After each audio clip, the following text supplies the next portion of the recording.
off-road performance fun trucks like the F-150 Raptor and TRX RHO on the Ram side are an absolute blast to drive. But what if you want to go on off-road trails that are narrow, or heck, maybe you even live in a city where you just don't want a massive truck? Well, I think I have a solution for you. This is the 2026 GMC Canyon AT4X AEV package. A bit of a mouthful, but in terms of fun off-road trucks, it's one of my favorites after driving both the TRD Pro and Ranger Raptor. Where is it better and where is it worse than the others? That's what we're going to find out today by taking a look at the design and features. We'll talk about bed sizes and options, and last but not least, we'll take it for a drive to see what it's like out on the road. I don't think there's any question whether or not this AEV package looks the part of the ultimate off-roader. This thing is largely based on the ZR2 and AT4X, just of course taken up a notch, just like the ZR2 Bison is in the Chevy world. So what are the primary differences? Well, you can't help but notice these 35-inch tires. They are comically large on this vehicle. That's what the Bison and the AEV package get. Vehicles like the TRD Pro and Ranger Raptor get 33-inch tires max. This is a package where you can step all the way up to 35s. And to do that, they had to lift this thing even more than the standard ZR2 and AT4X. Even though it still has the same spool valve dampers, which are really nice, as you'll see on the drive, but they do add jounce control here to help with the biggest of impacts. What other changes do you get with the AEV package? Well, a myriad of skid plates under this thing. Everything seemingly is protected. You're getting some boron steel bumpers. And of course, I'm sure you noticed the rear tire carrier that is in the bed of the truck, which looks really cool and is nice to have, but takes up majority of the rear visibility when you're driving the vehicle. This snorkel is another option, but not included in the roughly $10,000 added price cost of this AEV package. You have to pay to play, and unfortunately that makes this truck crest $72,000 with destination, which is a little bit hard to come to terms with. But like I said, if you want the ultimate truck in Obsidian Rush, which is a AT4X exclusive color, you got to pay to play. But what do you think about the looks of the AT4X AEV package? Leave a comment down below. We've already talked about a lot of mechanical changes with this AEV package, but one thing that's not changed compared to the ZR2 or even base Canyon is this powertrain. This is the same large displacement 4-cylinder turbocharged engine. It's actually a 2.7 liter, and it makes 310 horsepower and 430 pound-feet of torque. Decent numbers in their own right, but it is objectively the worst compared to the Ranger Raptor and TRD Pro, which both make more ultimate power. We'll have to see if that affects this vehicle out on the road much, but it is paired with an 8-speed transmission, and rather comically, it has the same city and highway fuel economy at 16, largely thanks to these 35-inch tires. And I will say that I haven't even been able to get 16 miles to the gallon. Now, if I came right out and said this is the best interior of the bunch, you would say, well, it should be because it's the most expensive car of all of these performance midsize trucks. But there's a bit of a caveat to that, because while this, yes, has the AEV package, which is crazy expensive, it doesn't do a whole ton on the interior other than some kind of stitching and branding. It's mostly exterior bits that you're getting with AEV. So this is actually very close to what you get in the base Canyon and even the Colorado for that matter. Of course, it's laid out more or less the same.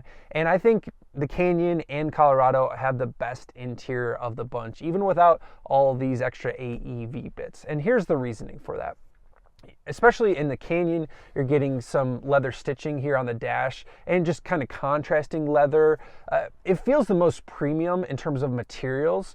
Ranger Raptor, definitely the worst interior in terms of quality. There's just like scratchy plastics everywhere, and also usability. Toyota Tacoma, very usable. A little better than the Ranger in terms of quality, but it's still like plastics. It's textured plastics, but you aren't getting things like leather on the dash. That's where this really gets elevated. But even without that, this is so easy to use and just has a nice like design and wow factor to it. You're not getting a giant iPad, but the screen has excellent resolution. It's super easy to navigate, great black levels, and you're getting a digital gauge cluster as well. It's not just this giant one-piece thing. And physical buttons, HVAC controls, heated and cooled seats all have their own buttons here, along with these nice tactile buttons on the bottom for things like your front locking differential, which the other trucks don't get.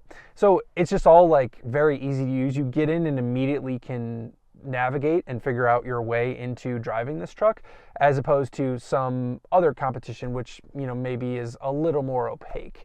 Now, while I do think this is the best, and you have things like the Bose sound system, it's pretty quiet in here.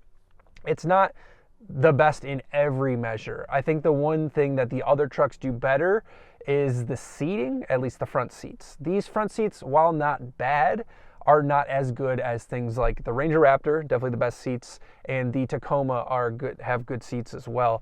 These just don't hold you in as great. They're like sofas, and like I said, they're not bad because they're electronically adjustable. They have lumbar support, but just the other trucks have more performance-oriented seats. So that is a bit of a letdown. In the AEV package, of course, you're getting the stitching here, and once again, the contrasting leather with the AT4X. So it does at least look nice, but the least supportive of the seats. Now, in terms of back seats, that's where this comes once again back to the forefront. I think this and the Ranger Raptor have the best seats in terms of like space and comfort back there. The Tacoma definitely has the smallest back seat of the bunch. So if you actually plan on putting people in the back seat, you're going to want to look at this or the Ranger, because the Tacoma will not cut it. Before we go for a drive, I'm going to show you some of the features in the bed, particularly how you can navigate putting a bike in the back with this giant tire. Now, while there are long bed options in the base Ranger and Tacoma, when it comes to the hardcore off-road versions, every manufacturer limits these to short bed only, which they're all around 5 foot. In this AT4X AEV package, there is really even less space though, because I'm sure by now you've noticed the massive spare tire in the back. Look, if you're doing hardcore off-roading, that's nice, but man, it makes an already small bed even smaller. But even with that giant 35-inch tire in the back, you can still fit a bike in the back and show it off to all your friends at the trailhead. As always, if you enjoy this type of content, make sure you're hitting that like and subscribe button so you don't miss future videos.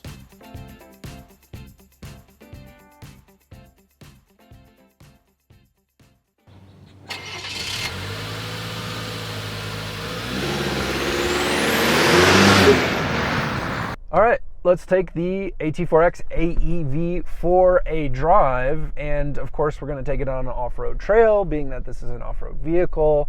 And the first thing that you notice with this thing is the suspension. I always try and talk about that in my videos. Like, if it's a performance car, I say like, well, the first thing you notice is the engine or whatever. It's just clearly all the money, not all the money, but most of the money here has been spent on the suspension. These DSSV spool valve shocks are excellent. They have jounce control, and that's obviously exclusive to the AEV package. But even at a base AT4X level, and ZR2 for that matter, you're getting these spool valve shocks. And I think what is most impressive about these is not only how well they do off-road, but how well they do on-road. And you could maybe say that for the whole chassis too, because it has such an amazing ability to have good body control while you're on pavement in even like a twisty mountain road, without falling over like a lot of off-road vehicles do, because they want more articulation. They're maybe a little bit softer. This thing, not the case. It stays glued to the road on-road, and then when you're off-road, look, we're not on a hardcore off-road by no means, but this is an absolute dawdle for this vehicle, and it can handle much more difficult trails than this, particularly of course when you add in these 35-inch tires, which make some approach and a departure angle so much better. You have so much more ground clearance with this. It's over 12 inches of ground clearance. I mean, it makes off-roading almost too easy. And I think this kind of leads me to my maybe second point, which is, how much off-roading are you going to do? And I think that's an honest question to ask when you're looking at, especially this AEV package, because it is $10,000 option. This trail that we're on now you would be able to handle this in the base AT4X, no problem. With 10 something inches of ground clearance and the standard DSSV spool valve dampers and 33-inch tires, it's going to be more than capable for most off-roading. Of course, if you're getting into intense stuff, that's why you also have a spare tire on the back with this AEV package, which, by the way, takes up so much rear visibility. It is extremely annoying on a day-to-day basis. So that's where you're starting to make sacrifices, right? The other sacrifice with these 35s is the fuel economy. I'm getting 13-ish miles to the gallon, which is far and away worse than the Ranger Raptor that I drove, the TRD Pro Tacoma that I drove. So while you do gain advantages in off-road capability, just know that you have some trade-offs. So all I'm saying is just be honest with how hardcore you want to be. These 35s certainly do look cool, so I will give you that. In terms of this engine, 35s also has an effect of effectively slowing this truck down a touch, being that, you're gearing it up, it has more mass at the wheels, more unsprung mass, and ultimately this 2.7 liter is just fine. It's just probably the worst in its class. And like I said, it's fine in its own right, but when you have things like the TRD Pro Tacoma, which has a hybrid powertrain, which is really nice for low-end torque, having that electric motor assist. And of course the Ranger Raptor, 6-cylinder V6 turbo. That thing has a nice sonic resonance to it, so it sounds good. It also has more power. So this thing, while it's fine and adequate, unfortunately it's just not as good as the other vehicles, frankly. And I guess you could maybe make an argument with the Tacoma if you don't want the complication of a hybrid powertrain. Maybe you could say that this is better. What I will say about the engine in a vacuum, it's just fine. Like, the 2.7 liters is a very big displacement for a 4-cylinder, so it has a good amount of torque. And then, of course, being turbocharged, we're up here at about 9,000 foot elevation. You don't lose as much power as you would a naturally aspirated engine. It's able to pass on the highway, just not as quickly as the other vehicles, of course. The one note I will say about the transmission, though, is I do find a bit of gear hunting with this thing. It seems to always kind of want to be, in the highest gear possible to get the best fuel economy, but unfortunately that means it has to shift a lot if you put your foot down, particularly if you're going uphill, particularly with these 35-inch tires. By no means a bad transmission, don't get me wrong, but it does gear hunt a little bit. Some other things that are worth talking about with this vehicle are, it is of course the most expensive, but it's also the most refined. It is very quiet on the highway. Probably the quietest truck in its class. I don't have a decibel meter, but my ears tell me that. Road noise and wind noise, that's what's most impressive. Like, wind noise, you say, okay, this is a very insulated cabin, it's the most expensive. But even with these giant 35-inch tires, you would expect a lot more road noise, and you just don't get it. Now, granted, these tires only have about 1,000 miles on them, so maybe when they wear, you'll hear a little bit more. But so far, this is a very refined experience, and you sort of expect that from GMC, right? The Sierra compared to the Silverado, the Chevy equivalent, and now, of course, we're talking Canyon compared to the Colorado GMC versus Chevy equivalent. So, yes, it is the most expensive, but it does feel the nicest. It feels the quietest. And what we've already talked about is that it feels probably the best well-made, certainly compared to the Ford, which has a lot of cheap plastics.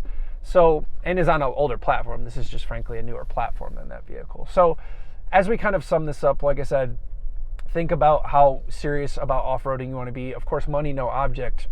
Yeah, buy this. This thing is super rad. Is it as good for kind of the desert dunes as the Ranger Raptor, like we did with that car? I don't know, because it doesn't have the most power, and these 35s are really better for kind of rock crawling. Not really what we're doing, but maybe what we're doing to a more extreme. This thing is the ultimate rock crawling mid-size truck with the 35s and the DSSV spool valve dampers. If you want a desert runner, I still think the Ranger Raptor is a better option than that. And the TRD Pro, ultimately, I find that in a weird kind of middle ground. It's sort of middle of the road at everything. You could certainly say it gets the best fuel economy being a hybrid, but I'm not sure how many people are buying these for their fuel economy. Hope you guys enjoyed the video, and I hope you guys enjoyed our little off-road run here. And it's pretty decent views here in the Rockies now that we're starting to get a little bit of snow in the high peaks. If you made it this far in the video, guys, thank you very much. Consider hitting that like and subscribe button, and I look forward to seeing you on the next one. Peace.